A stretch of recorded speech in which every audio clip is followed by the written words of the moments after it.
Behind the wheel ahead of a wintry weekend. The storm driving toward Toronto and carrying quite the load. Snow, rain, wind. How's that for a taste of the season? A winter weather travel advisory is in effect, and those conditions are expected to arrive soon. When and where the flakes will fall and the warm-up expected to wash away all that white. Good evening. Yes, this is January in Canada, but these kinds of conditions are always attracting attention. The system is making itself felt across a large swath of our area. To put it simply, the next couple of days will be messy. We're keeping a close watch on all of it. We start our coverage tonight with CTV's Mike Walker. Mike. Well, Michelle, Nathan, the hardest hit areas are expected to be north of the city. The snow expected to accumulate quickly tonight, coupled with some powerful wind gusts that could lead to some hazardous conditions on the roads. Stocking up on supplies and bracing for a winter wallop. With the weather coming, you can only do what we can. I mean, the benefit, we can always stay home, right? That's the best way to prepare.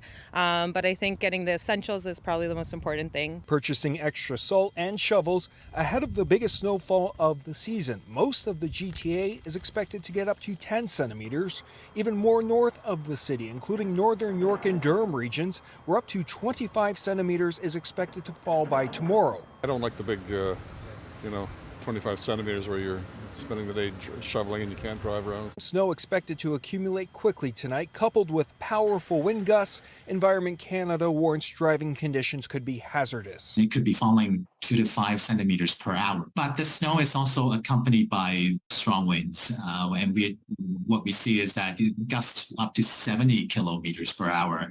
So combined with the snow, that will cause very, very dangerous conditions on the roads.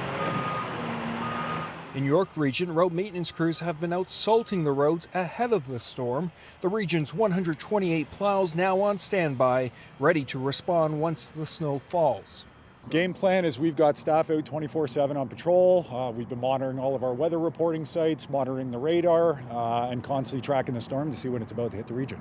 In Toronto, a winter weather travel advisory is in effect. A slushy mix is expected with the snow turning to rain overnight and then back to snow. The city says its crews are ready for every scenario. Multiple rounds of salting has happened on roadways and other bikeways and sidewalks already, and more will continue depending on what we see in the weather here. The TTC planning to deploy additional buses as needed, along with extra staff and maintenance vehicles to clear snow and monitor more than 50 bus stops known to be impacted by winter weather. At Pearson Airport, officials warning departing and arriving flights may be impacted tonight. The other thing that our operations team are going to be contending with is the strong winds, and that's going to also, of course, put some strain on our operations. So we're reminding people early and as much as possible that, unfortunately, weather can cause delays. The possibility of a messy drive tonight has Nick Chan working from home. It would be very dangerous and terrible. Better stay at home. And it's there he intends on staying put until the storm passes. So no snow here in Richmond Hill right now, but you can see crews are getting ready to be deployed out onto the roads for when the storm arrives. And because of what is expected to hit southern Ontario tonight, Environment Canada is urging against any non-essential travel until the storm passes. Reporting live, I'm Mike Walker. Nathan, back to you. All right, thank you, Mike. Well, that's the preparation as we take another live look outside. Now let's time this thing out. Jessica Smith is here with what we need to know tonight. Jessica. It has started with the wind, Nathan. You can see from that video there, gusts right now are about 60 kilometers an hour through the core, over towards the island, a little closer to 80. We are blanketed by statements and warnings right now. Again, the city of Toronto is under that winter weather travel advisory. This is because the rate of snowfall is going to be so quick once it begins. We're about an hour or so out from this really settling in towards the GTA. The bulk of this has already made its way in towards Waterloo region, and it continues to push its way east as we head through the evening. We are going to see temperatures relatively mild with all this, but as we head into the end of our weekend, it cools down. Coming up, we'll plan everything out to help you plan the rest of your weekend, but for now, I'll send things back over to you. All right, thank you, Jess. Thanks. It's not just the snow. Parts of Canada are in the grip of a deep freeze, particularly out west. I want to move away. No, it's really cold. Well, it's a start, and I'm not enjoying it because I have a car that the steering doesn't want to work, so I have to warm it up. Warnings have been issued from BC to western Manitoba. Environment Canada says the extreme temperatures will last until at least tomorrow. The wind chill may make it feel like minus 55 in some parts. Edmonton was forecast to record its coldest day in more than 50 years. And tens of millions of Americans were in the pathway of heavy snowstorms today. The National Weather Service says this is a powerful system and is warning against unnecessary travel. Blizzards moved across the Midwest this morning, and the Pacific Northwest was also hit. There have been thousands of power outages and flight cancellations. The governor's declared a state of emergency in western New York in preparation for what she calls a life-threatening snowstorm. The region could see more than 30 centimeters. All this is happening at a bad time for fans of the Buffalo Bills. This is Super Wild Card weekend, and the Bills are hosting the Pittsburgh Steelers Sunday afternoon. There's been speculation the game might be moved to Cleveland, but the NFL has reportedly said there has been no discussion about changing venues. Meanwhile, the temperature is forecast to be around minus 34 degrees Celsius when Kansas City hosts Miami on Saturday night. It could end up being one of the coldest postseason games in NFL history. About 76,000 fans are expected. There have only been 4 games ever where the temperature was below zero at kickoff. Well, travel could be treacherous here at home as this system we've been talking about moves through. For more, let's chat with OPP Sergeant Kerry Schmidt. Good evening, Sergeant. Where are you tonight? What are your concerns? Well, I'm in the west end of Mississauga here. It is super windy, but the flakes and the precipitation has yet to arrive. But I've looked at the radar, and there's a big system coming our way, and it's going to hit the GTA shortly or imminently. We've seen several snow and rain events this week. How are drivers doing so far this season?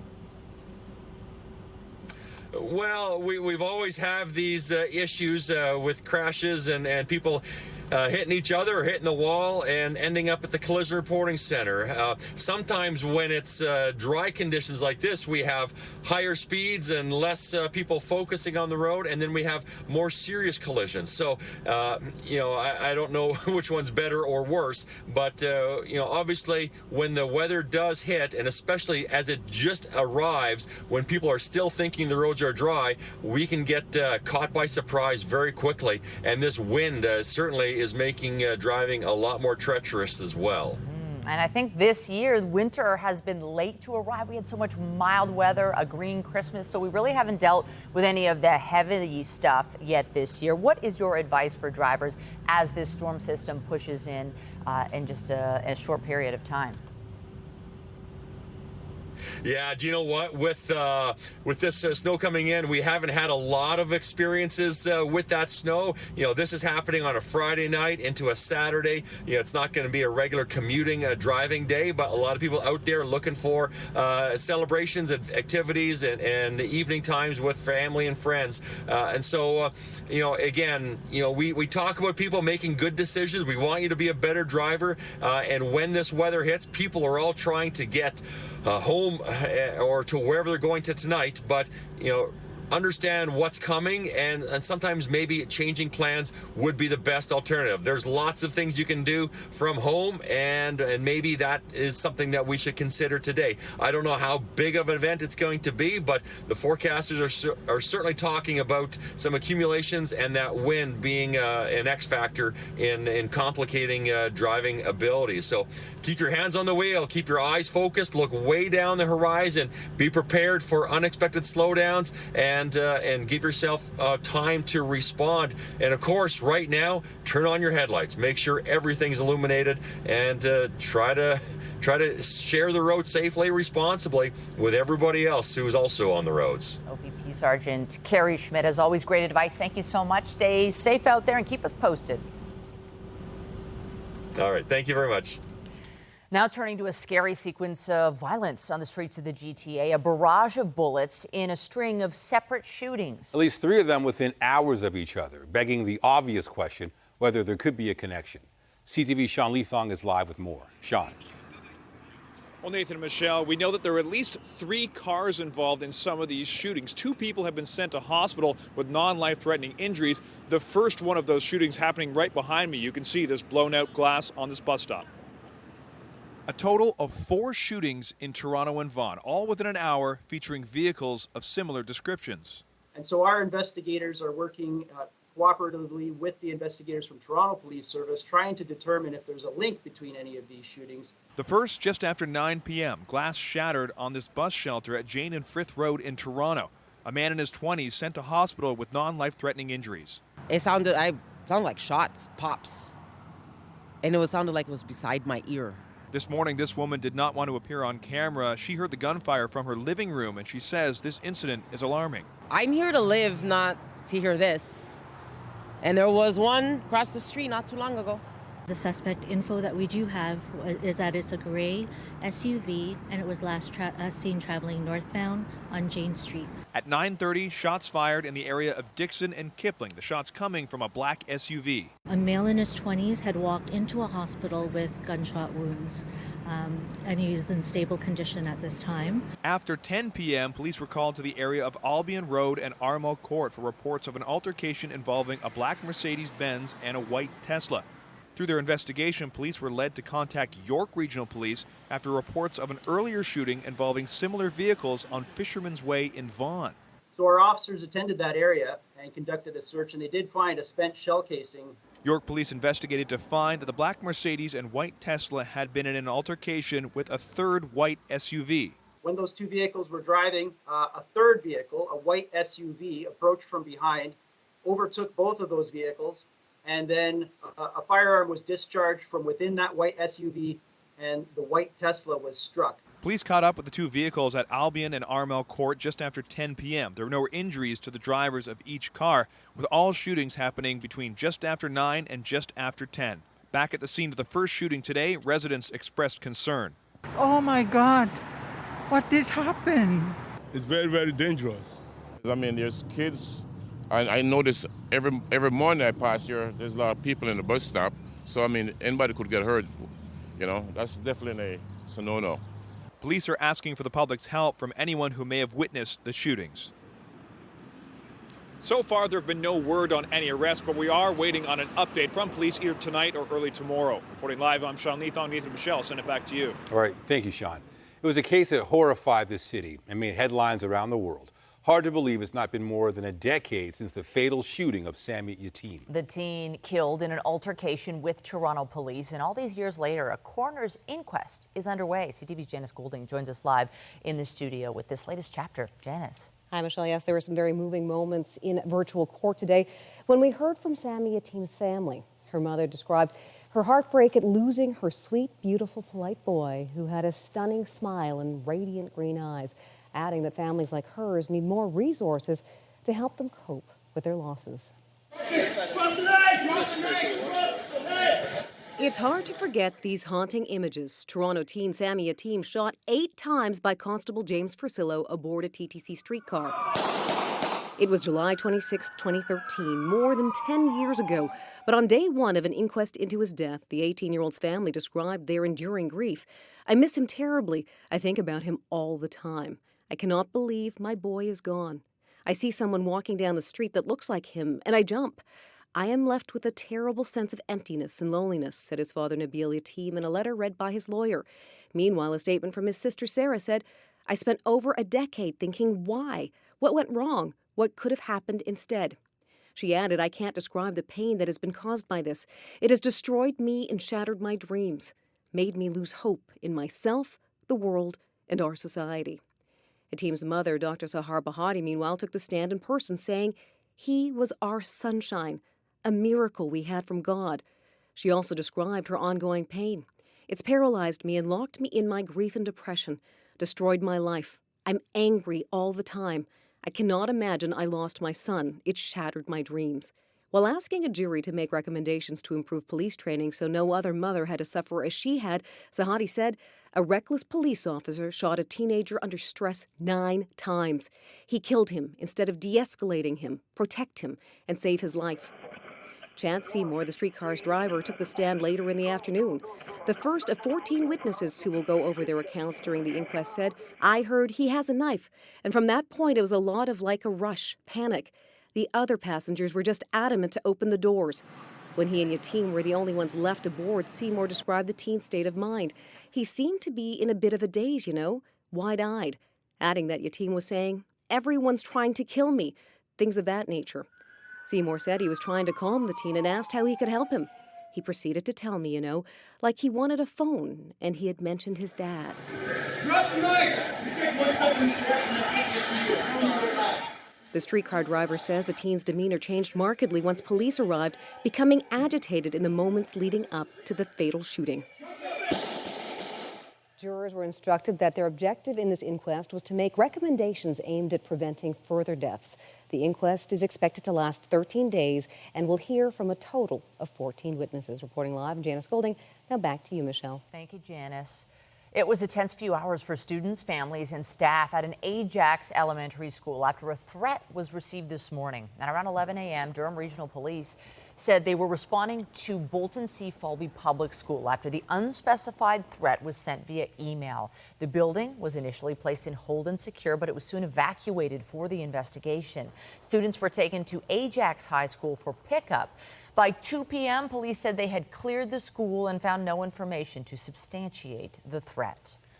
To politics next, and a big change in a big city. Mississauga will soon have a new mayor. Bonnie Crombie's farewell tour officially coming to an end today. So what's next? CTV's Beth McDonnell reports. How's it going, Shyla? As Bonnie Crombie packs up and says goodbye to the Mississauga mayor's office on her final day, I'm exhilarated, but I'm also terrified of the prospect. the unofficial race to replace her has already begun. I'm doing it or I'm gone. City Councilor Carolyn Parrish says she's running to be Mississauga's next mayor and will give up her seat, not required by the rules, to win. After 26 years in politics, as an MP and councillor, Parrish argues she's got the experience to be at the helm. Housing, transit around the city and downtown, big priorities. I've been called a dynamo because I work hard and I'm busy all the time. My personality is such that I wouldn't be fighting with Queen's Park and I wouldn't be fighting with the feds. I think you get more bees with honey than vinegar. I'm pretty diplomatic. City Councilor Stephen Dasco says his name will be on the ballot. With the city turning 50 years old, he believes this next era will see Mississauga come into its own, developing the waterfront, promoting the arts, all key, but with a pragmatic approach. Always watching to make sure that we get the best bang for our buck. Right now we're under a lot of headwinds when it comes to funding and how we make that happen. So making sure that we've got that looked after. Housing and food insecurity. I am seriously considering, and it's a big decision, and I think I have what it takes. City Councilor Deepika Demerla has been in political office for more than a decade, first as an MPP. Demerla is heavily leaning towards a run, but is still doing her homework. Mississauga, she says, is at a pivotal point, and she has the experience and vision. We are looking at a lot of growth coming down the pipeline, and done right, that density can really turn Mississauga into a powerhouse. Done wrong, it can turn Mississauga into an unlivable city with congestion. Meanwhile, real estate businessman Peter McCallion, son of former Mayor Hazel McCallion, says he too is seriously considering running to replace Crombie. His priorities? Transportation, but safety is really the number one. Bonnie and my mother both built the city very strong, and I want to follow through and keep it that way and make sure we're going on the right track for the future. The official mayor's race is still months away. Council must set the by-election and allow time for nominations. Still, the end of the era for this mayor is the beginning of a new era for whoever is the next one. Beth McDonnell, CTV News. Bonnie Crombie now has her sights set on the Premier's office. But what are her immediate next steps as the new leader of the Ontario Liberals? As things stand, she doesn't have a seat in the legislature. CTV's Queen's Park Bureau Chief Siobhan Morris is live with more. Siobhan. Bonnie Crombie says she intends to spend a lot of time over the next little bit on the road, and we talked to some former political staffers and politicians, and they think that's a smart strategy. Make sure you see her. It's goodbye to Mississauga City Hall, Bonnie Crombie's professional home for more than a decade. It's a bittersweet time, but I'm at peace. Now Crombie's dedicating herself full-time to trying to build back Ontario's fledgling Liberal Party. She enters the arena with a lot of curiosity and anticipation. A leadership full of possibility and challenge. Take advantage of the name recognition she has, her familiarity with media, and her ability to get under the skin of the Premier. Get in the story. Crombie intends to spend a lot of time on the road. I want people to get to know me and who I am as a person and what I stand for and my values and liberalism and how we have evolved. It will mostly happen away from Queen's Park. The Liberal leader doesn't have a seat on the opposition benches. It would be preferable if there were a seat in the legislature, I would run. But only if the seat makes sense. Don't worry about it in the early going. Former Progressive Conservative leader John Tory was without a seat for much of his tenure leading the opposition. He doesn't see much value in Crombie focusing her time and energy at Queen's Park. Go and talk about housing and inflation and healthcare in London and Sudbury and Ottawa and Kingston. You know, go do that and meet the people there. Go to the media there. You know, get a good candidate there. And fundraise to be able to hire staff, advertise, and stock the party's war chest. Money doesn't guarantee you electoral victory. A lack of money almost certainly guarantees you electoral failure. Crombie is prioritizing fundraising to knock out the PCs. We're being out fundraised 10 to 1. And I think it's vitally important that we be prepared to fight in the next election. That election is set for 2026. Now, Liberals did raise $1.2 million in the month after Bonnie Crombie was elected Liberal leader, a pace she said she'd like to keep up. Reporting live from Queen's Park, I'm Siobhan Morris. Nathan, back to you. All right, thank you, Siobhan. Another big name in Peel Region politics is pitching a new penalty for people misusing 911 services. Should those callers face fines? CTV's Allison Hurst has more. 911, do you need police, fire, ambulance? Calls about a coffee order. I bought an ice cap from Tim Hortons. A TV. Can't get any channels or nothing. Or a cricket game. People walk on that walk path and they're playing cricket. Are the types of calls Peel's 911 dispatch wants to see stop. 911 is not the number to contact the police. It's not the general line. Peel police say last year was a record-breaking year with almost 800,000 calls to 911. A 23% increase from the year before, and 43% of those were deemed misuse. We had broken 2022's record by summer last year. Now, Brampton Mayor Patrick Brown is suggesting fines for these types of calls. We've had peak hours where wait times are 6 minutes for 911, and we just can't have that.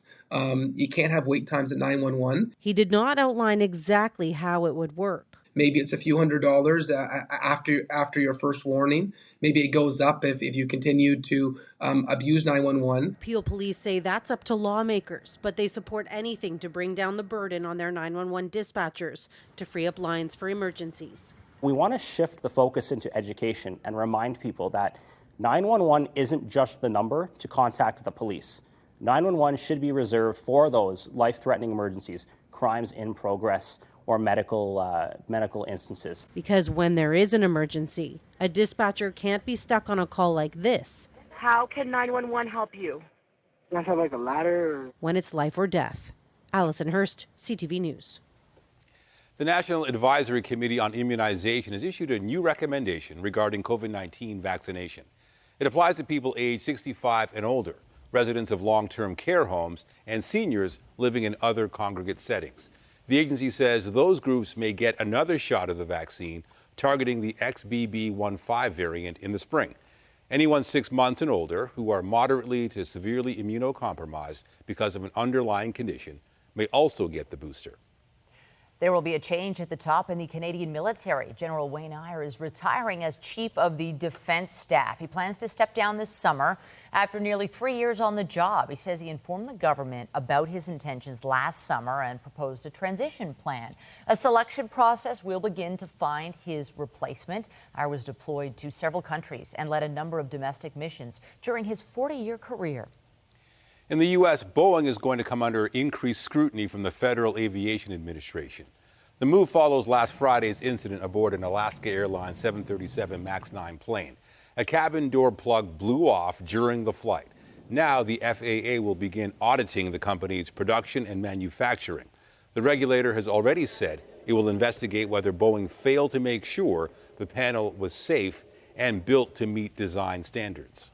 There are vows of retaliation after American and British forces launched attacks against the Houthi rebel group in Yemen. The strikes follow attacks on ships in the Red Sea. CTV's Adrian Gobriel reports. From fighter jets to Tomahawk missiles, Houthi militants in Yemen received a searing message early Friday morning. The coordinated military assault led by the U.S., the U.K., and supported by members of the Canadian Armed Forces comes 1 week after the White House and a host of allied nations issued a final warning to the Houthis to cease its attacks on both commercial and military vessels in the Red Sea. The United States and the United Kingdom have engaged in precision strikes to degrade the Houthis' capacity to continue to violate international law. We have been there in a supportive role. A senior military official says more than 60 Iranian-backed Houthi sites at dozens of locations across Yemen were targeted, including logistical hubs, air defense systems, as well as weapons storage locations. These were laser-guided bombs that literally could fly through the window of your house. That's how precise they are. We've repeatedly tried to make clear to Iran, as other countries have as well, that the support that they're providing to the Houthis, including for these actions, needs to stop.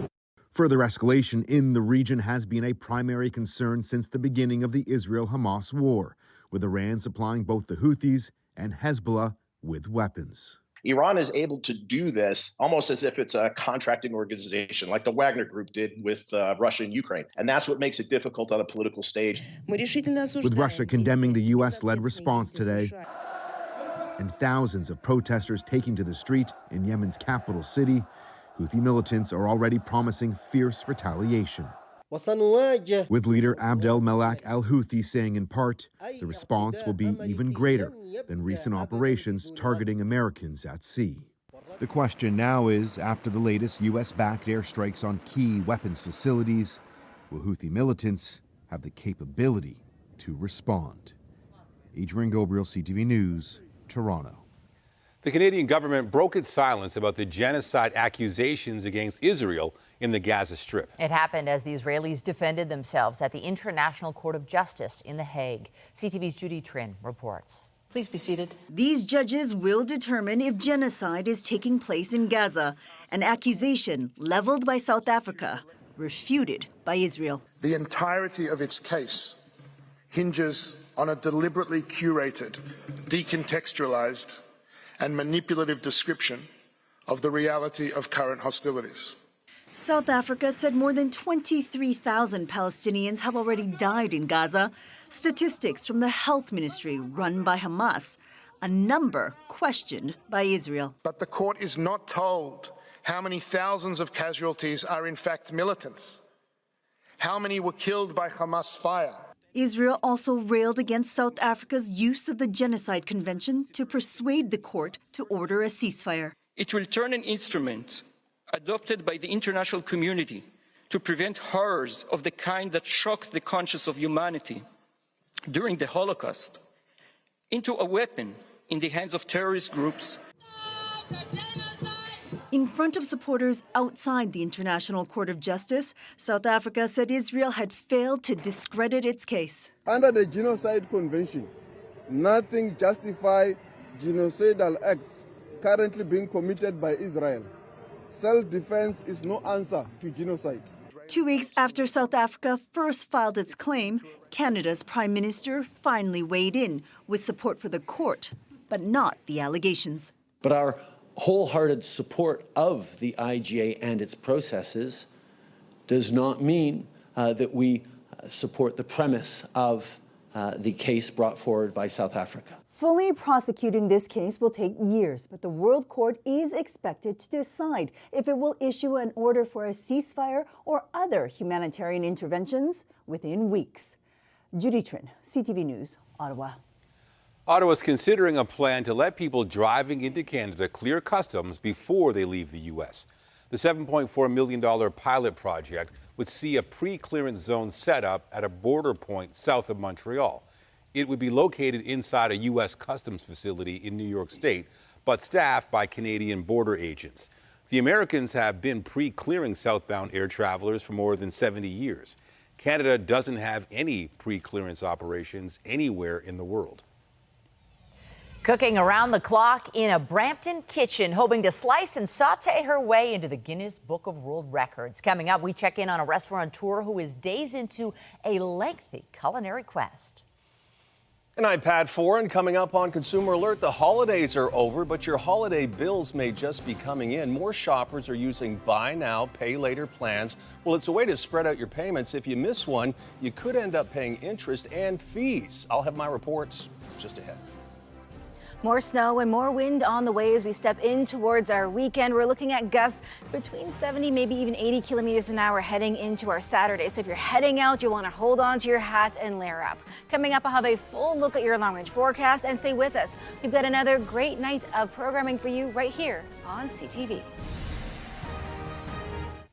Hopefully you had a wonderful holiday season, and now that it's all over, some of us will have bills to pay for all those gifts and purchases. Over the years, more companies have introduced buy now, pay later plans, which can be beneficial if they're used correctly. Here's Pat Foran and Consumer Alert. Pat. Nathan and Michelle, buy now, pay later plans can be helpful as you can split your payments and often pay no interest or fees. But if you're late making payments, you can get hit with major penalties, and it could even affect your credit score. Mary Wren says recently it was the happiest and most expensive time of the year. And if you have a family like mine, we have birthdays October, November, December. So it's back to back. And then I'm due in January with our baby girl. To make ends meet some holidays, she's used a buy now, pay later option at checkout. The offer, make a down payment, usually 25% of the purchase, then pay off the rest in 3 payments. They're fronting the money to the merchant for you. So you're paying them back in the long run. Some of these plans offer no cost or low cost terms up front, but now that those gifts have been opened and payments are due, be careful. They can get very expensive if you miss a payment or are not paid in full when the promotion period ends. Late fees can range from a few dollars or up to 25% of the loan amount. Payments that are made late, which is 30 days or more, may get reported to the credit bureaus and negatively affect your credit score. So next time, there might be better options than buy now, pay later plans. First, check your wallets. Especially for expensive purchases, or if you think you're going to return something, consider using a credit card instead, and aim to pay it off as quickly as possible. If you decide to buy now and pay later, see if you can pick the traditional pay in 4 plan. That's when you'll make 4 payments over 6 weeks with no or very small fees as long as you pay on time. And no matter which plan you pick, Wren has a final piece of advice. Everything I pay is on auto pay, so it doesn't really affect my credit. So that's good. Auto pay ensures your bill is always paid on time. Another problem with buy now, pay later plans is when you need to make a return. Even if you send an item back, you still might have to make payments, and the return process could take added weeks or even months to complete. On your side, I'm Pat Foran. If you have a consumer story idea, email us at alert@ctv.ca. If you're planning to take the subway tomorrow or Sunday, there are several downtown station closures to keep in mind. Line 1 trains won't run between St. George and St. Andrew as the TTC carries out track and station upgrades. Shuttle buses aren't operating either, so riders are advised to take the Spadina streetcar or to connect to surface routes and Union Station via the Yonge side. Regular service resumes on Monday. Also tonight, Metrolink says it's taking a step that will make some GO train commuters or commutes a little easier. While all trains include designated bicycle zones, the transit agency has a number of dedicated bike coaches in its fleet. One of those special train cars for bicycles will start running on select weekend trips on the Kitchener line starting tomorrow.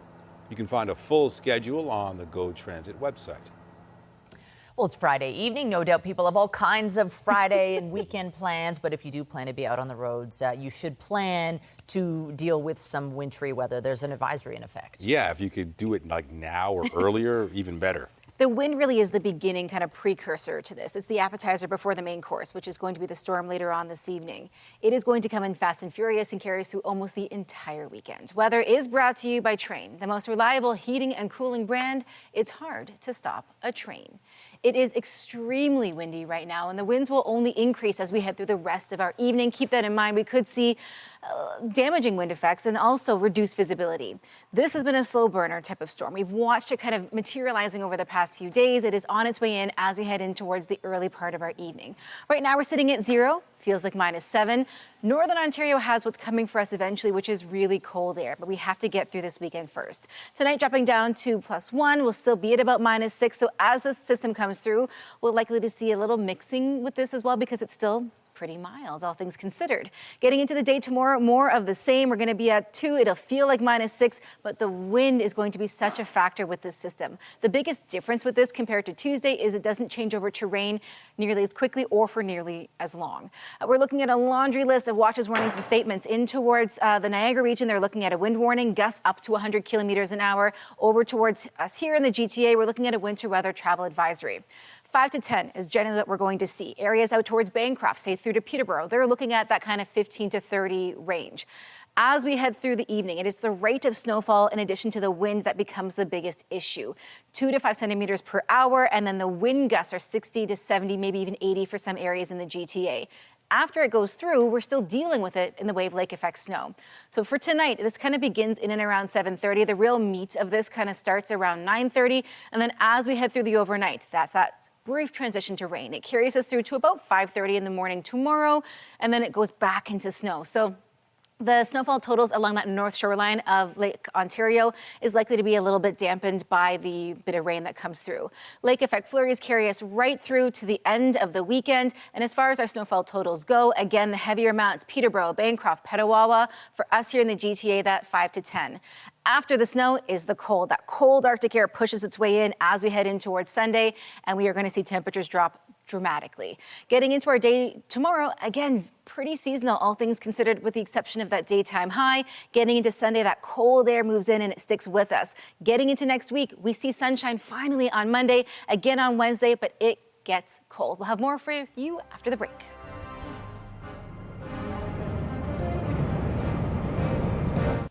Have we hit the peak of respiratory virus season? COVID and influenza flooded emergency rooms over the holidays, but we may see a decrease in numbers soon. CTV's health reporter Pauline Chan has more. Toronto's numbers show 595 confirmed cases of flu in the last week of 2023 and just 359 in the first week of 2024, a drop of almost 40%. And while the positivity rate for test samples was 15.6% in the last week of 2023, it was just 6.6% for the first week of January. We are where we expected to be, that we're really in the thick of respiratory virus season. Over the holidays, Dr. Alon Vaisman says numbers were higher than during the pandemic, but not quite as high as the years before. And the majority of respiratory illness has been COVID rather than flu. The flu season has been harder among the pediatric population. That was especially true in the last flu season, 2022-2023. This year, there's also a higher number of pediatric cases compared to pre-pandemic, not quite as bad as it was last year. Dr. Vaisman says we've already passed the peak for RSV. It was like a month or two ago in Ontario, and it's come down. So really the predominant viruses right now are COVID and flu, resulting in the kinds of admissions we would anticipate during the first week of January. Still, mortality from the flu is occurring. We know that there continue to be deaths from flu, that this year, in terms of the virus that is circulating, it's pretty consistent. If you haven't gotten your flu shot today or by now, you should still get it. There's no harm in getting it, and there's certainly potential benefit. While free flu shots from the City of Toronto have finished, they're still available at pharmacies and doctors' offices. Pauline Chan, CTV News. The Toronto Raptors wrap up a long road trip tonight. Kawhi Leonard, followed by McDaniels. Shot good. Toronto looking to get back in the win column after 2 straight losses to the Clippers and the Lakers this week. Tonight, the Raps are in Utah to finish a 6-game stretch away from home. They play Boston at Scotiabank Arena on Monday. Ariana Grande is dropping her first new album since 2020 with the lead single released this morning.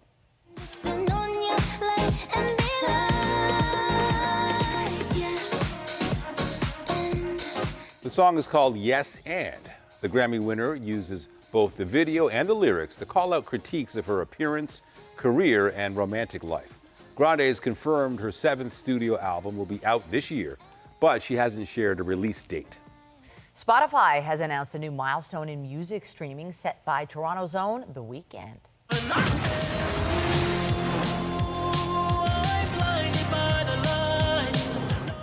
Spotify says the Scarborough Rays singer's song Blinding Lights is the first to ever pass the 4 billion stream mark on its platform. The Weeknd reshared news of the achievement as he hints at plans to release new music. After the high-flying success of Top Gun Maverick, there are signs another sequel could be coming down the tarmac. Good morning, aviators. This is your captain speaking.